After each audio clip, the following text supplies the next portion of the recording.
When you buy these bottles of gas, they'll have a little push-on cap like this, which can fall off and go missing. And it's fairly important to protect the threads and to keep dirt from getting into this area where the valve is. So I printed these caps. They will fit your camping bottles, propane, or what is now the MAP gas substitute. And these are all 1-inch 20 fine threads. These fit right off the printer for me.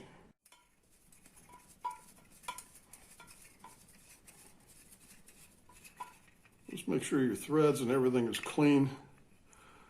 And when you put this on here, turn it backwards until it clicks, and then screw it on there.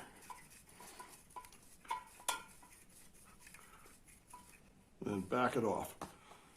This is not intended to seal this tank. This is intended to protect the threads and keep dirt out of here, and to stay with the bottle. It's not going to fall off like some of these things. When I printed the first ones, they didn't want to go on here. And it was a class 3B thread. So I loosened that up to a 2B. Again, turn that until it clicks. It goes right on there.